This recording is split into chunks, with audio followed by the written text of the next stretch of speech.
Balik po tayo sa mga balita. Tinawag ng kalihim ng National Defense Department na isang katang-isip at malaking kasinungalingan umano ang mga claim ng China tungkol sa West Philippine Sea.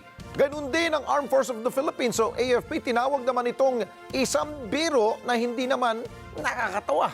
Kunin natin ang live report ni Mar Gabriel. Mar, at ganito mga pahayag ng ating mga opisyal. Yun nga Alex, yan ay sa harap ng pagigit pa rin ng China na itong West Philippine Sea ay bahagi ng kanilang pag-aari. Pero ayon sa AFP, ang China lang ang naniniwala sa kwento na yan ng China. At yan daw ay walang legal na basihan at isang malinaw na imahinasyon lang. No ASEAN country accepts the legitimacy of that 10-dash line.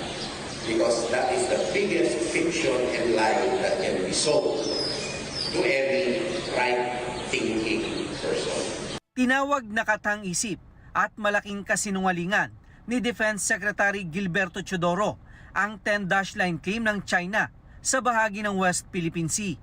Ginawa ng kalihimang pahayag sa kanyang pagdalos ng AFP Western Command sa Camp General Artemio Ricarte sa Puerto Princesa, Palawan kahapon.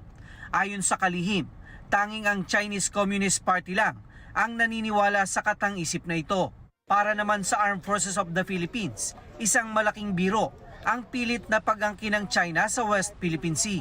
It is a joke designed merely for entertainment purposes.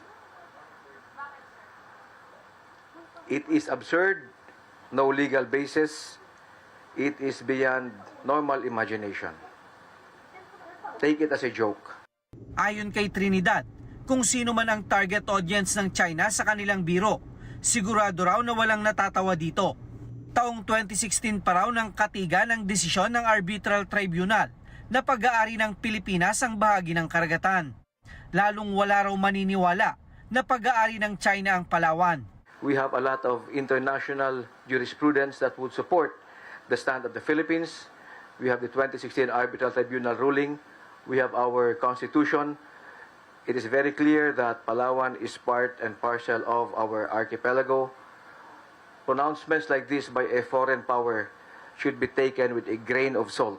Samantala, nakatakdang bumisita sa bansa ang bagong talagang kalihim ng US Department of Defense na si Secretary Pete Hegseth sa Biyernes, Marso 28. Nakatakda silang magpulong ni Defense Secretary Gilberto Teodoro sa Campo Aguinaldo, kung saan inaasahang pag-uusapan ang pagpapatibay sa ugnayang pangdepensa sa pagitan ng Pilipinas at Estados Unidos.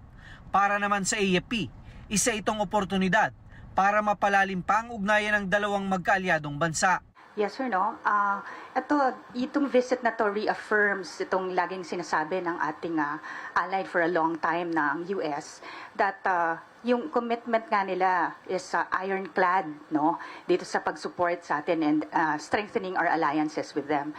So Alex, ayon sa AFP, lalo pa nilang pinaigting yung ginagawa nilang pagpapatrolya sa himpapawid at karagatan ng dyan sa bahagi ng West Philippine Sea.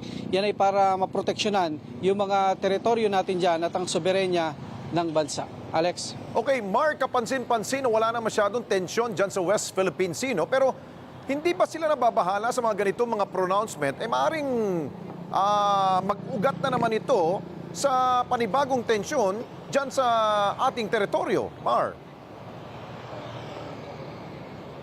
Alex, alam mo naman yung mga tensyon na nangyari dyan sa China ay pasulpot-sulpot, no? May mga pagkakataon na umiinit ang sitwasyon dyan, pero hindi nila tuluyang nililisan ang lugar na yan dahil nga patuloy na iginigit nito yung China na may karapatan sila sa bahaging yan ng karagatan. Kaya naman ang AFP patuloy ding ipinaglalaban yung ating karapatan dyan sa nasabing teritoryo at ibinabasura yung pag-angkin ng China patungkol doon sa kwento nila dyan sa 10-dash line. Alex. Okay, maraming salamat sa iyo, Mar Gabriel. Mata natin dyan sa Campo Aguinaldo.